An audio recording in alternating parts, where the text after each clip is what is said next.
ষড়যন্ত্রের অন্তরালে কাশ্মীর ট্র্যাজেডি। পাহাড়ের রাজ্য, এক সময় যার নাম ছিল স্বপ্নপুরী, আজ সেটি যেন আতঙ্কের নাম। একদিকে বরফে মোড়া পাহাড়, অন্যদিকে লাশে ঢাকা উপত্যকা। 22 এপ্রিল 2025। কাশ্মীরের পাহালগামের নিরিবিলি সৌন্দর্য হঠাৎই রক্তে রঞ্জিত হয়ে উঠল। 26 জন নিরীহ মানুষ নিষ্ঠুরভাবে প্রাণ হারালেন। তাহলে এটা কি আসলেই সন্ত্রাসী হামলা, নাকি এর পিছনে লুকিয়ে আছে কোনো ষড়যন্ত্র? এই কি তাহলে ভূস্বর্গ কাশ্মীরের নতুন পরিচয়? কারা চালালো এই বর্বর হামলা? কেন এই হামলা আন্তর্জাতিক অঙ্গনে এত আলোড়ন তুলল? ভারত পাকিস্তান সম্পর্ক কি এখন তৃতীয় বিশ্বযুদ্ধের মুখে?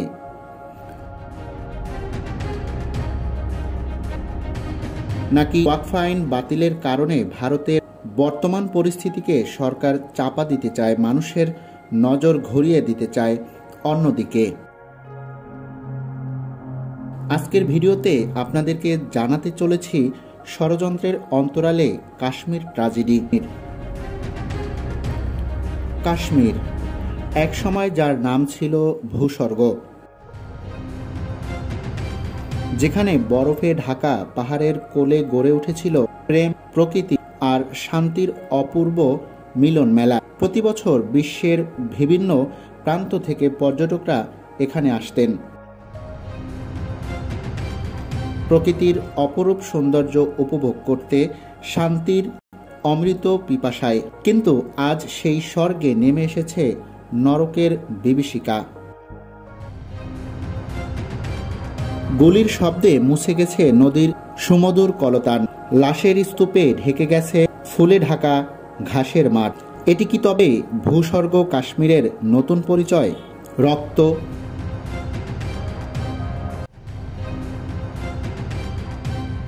অবিরাম যুদ্ধক্ষেত্র?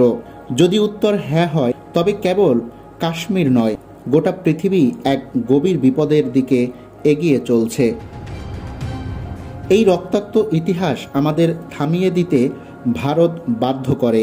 কবে আসবে শান্তির সেই প্রতীক্ষিত প্রভাত?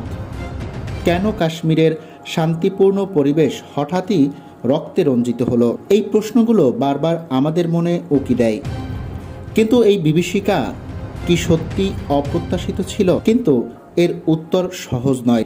এটি কি শুধুমাত্র মহাকাব্যিক সংগ্রামের সূচনা, অথবা এর পিছনে রয়েছে কান্না এবং রাজনৈতিক ষড়যন্ত্রের? অনেকেই মনে করেন কাশ্মীরের পরিস্থিতি আন্তর্জাতিক রাজনীতির খেলার অঙ্গ, যেখানে শক্তি, ক্ষমতা এবং ভূ রাজনৈতিক স্বার্থের জাল ছড়িয়ে রয়েছে। কিন্তু প্রশ্নটা হলো, কেন নিরীহ মানুষের জীবন নিয়ে এরকম খেলা হবে? এই হামলা কি ভারত পাকিস্তান সম্পর্কের উত্তেজনাকে আরও ভয়াবহ করে তুলবে? আন্তর্জাতিক মহল এই সংকটের মোকাবেলা কিভাবে করবে? আজ এই দুঃখজনক ঘটনাকে শুধু এক ভয়ের দৃশ্য হিসেবে দেখা উচিত নয়। এটি আমাদের সবাইকে এক কঠিন প্রশ্নের সামনে দাঁড় করিয়েছে। যদি শান্তি এবং ন্যায় প্রতিষ্ঠা না হয়, তবে কাশ্মীরের মতো আরও কত অঞ্চল রক্তাক্ত হবে? সত্যি কি কখনো ফিরে আসবে শান্তির দিনগুলি? এসব প্রশ্ন আমাদের হৃদয় এবং মস্তিষ্কে গভীর ছাপ ফেলে, যা হয়তো একদিন উত্তর পাবে, কিন্তু হয়তো চিরকাল অজানা থাকবে। তবে সবচেয়ে বড় প্রশ্নটি হলো, কারা চালালো কাশ্মীরের এই বর্বর হামলা? যদিও হামলার দায় স্বীকার করেছে দ্য রেজিস্ট্যান্স ফ্রন্ট, TRF নামের একটি জঙ্গি সংগঠন, যার নাম খুব একটা পরিচিত ছিল না আন্তর্জাতিক অঙ্গনে। TRF এর দাবি, কাশ্মীরে ভারতের ডেমোগ্রাফিক পরিবর্তন এর বিরুদ্ধে প্রতিরোধ গড়ে তুলতেই তারা এই হামলা চালিয়েছে। গোয়েন্দা সূত্রগুলো জানাচ্ছে, TRF হলো পুরনো কাশ্মীরি জঙ্গি গোষ্ঠী লস্করি তাইয়ের নতুন রূপ। এটি তৈরি করা হয়েছে মূল সংগঠনগুলোর উপর আন্তর্জাতিক নিষেধাজ্ঞা এড়ানোর জন্য। অর্থাৎ নাম পাল্টালেও মূল খেলোয়াড় রয়ে গেছে সেই পুরনো যারা পাকিস্তানের মাটিতে থেকে প্রশিক্ষণ ও আর্থিক সহায়তা পায় বলে অভিযোগ রয়েছে।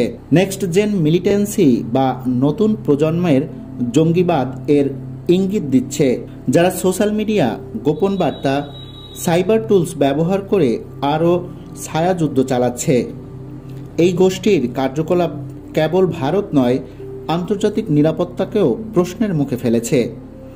কারেফ শুধু কাশ্মীরের স্বাধীনতার নামে যুদ্ধ করছে না, বরং বৃহত্তর ভূ রাজনৈতিক খেলায় একটি প্রক্সি ওয়ারফেয়ার স্ট্র্যাটেজির অংশ হিসেবে কাজ করছে।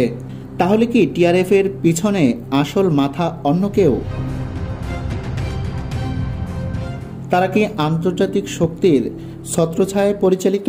এই প্রশ্নগুলোর উত্তর খোঁজা এখন গোটা দক্ষিণ এশিয়ার জন্য সময়ের দাবি। কেন এই হামলা আন্তর্জাতিক অঙ্গনে এত আলোড়ন তুলল? কারণ এটা শুধু একটি দেশের সন্ত্রাসী হামলা নয়, এটি ঘটেছে বিশ্বের অন্যতম সংবেদনশীল ও বিতর্কিত ভূখণ্ড কাশ্মীরে।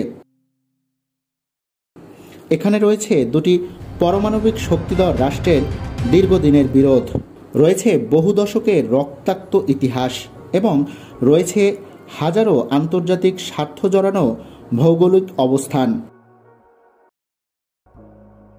এই হামলায় নিহত হয়েছেন শুধু ভারতীয় নাগরিক নন, একজন নেপালি পর্যটক সহ বহু বিদেশি ছিলেন টার্গেটে, যা একে আন্তর্জাতিক সন্ত্রাসবাদের পর্যায়ে নিয়ে যায়।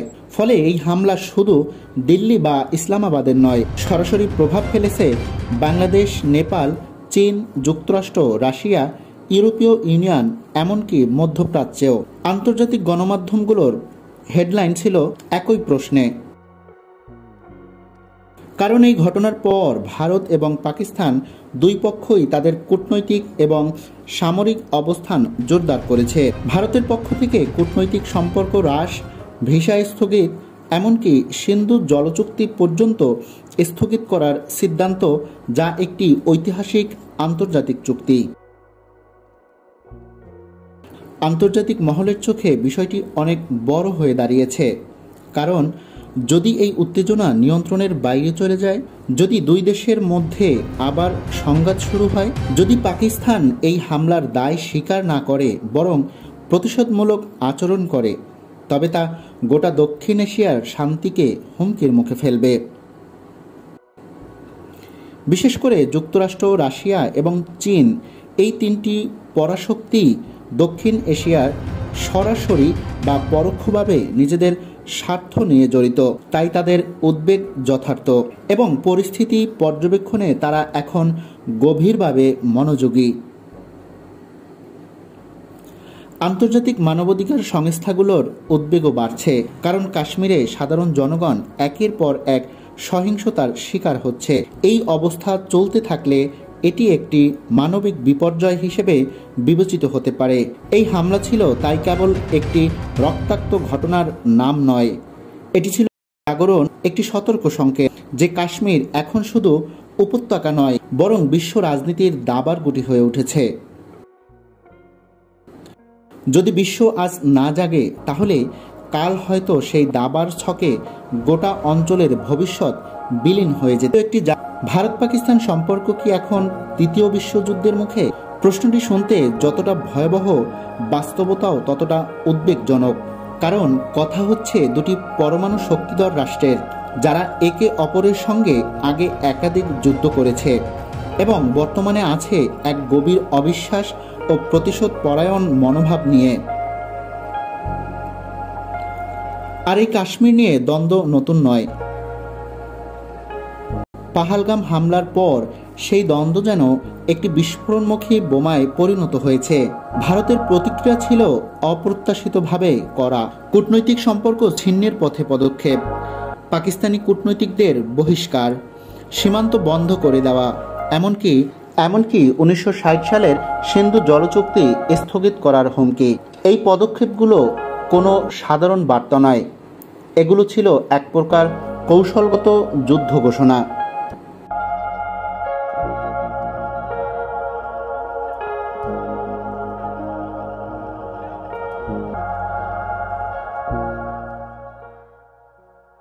পাকিস্তানও পাল্টা প্রতিক্রিয়ায় দিয়েছে। তারা ভারতের সব অভিযোগ অস্বীকার করেছে, বরং সিন্ধু চুক্তি স্থগিত করাকে যুদ্ধ ঘোষণার সমান বলে চিহ্নিত করেছে। পাকিস্তানি সামরিক বাহিনীও সতর্ক অবস্থানে চলে গেছে। এমন পরিস্থিতিতে যদি কোনো একটি ভুল পদক্ষেপ বা সীমান্ত ছোটখাটো সংঘর্ষ, ভুল বোঝাবুঝির মাধ্যমে বড় ধরনের যুদ্ধে পরিণত হয়, তবে তা দক্ষিণ এশিয়াকে নয়, গোটা বিশ্বকে টেনে নিতে পারে একটি ভয়াবহ সংঘর্ষের দিকে।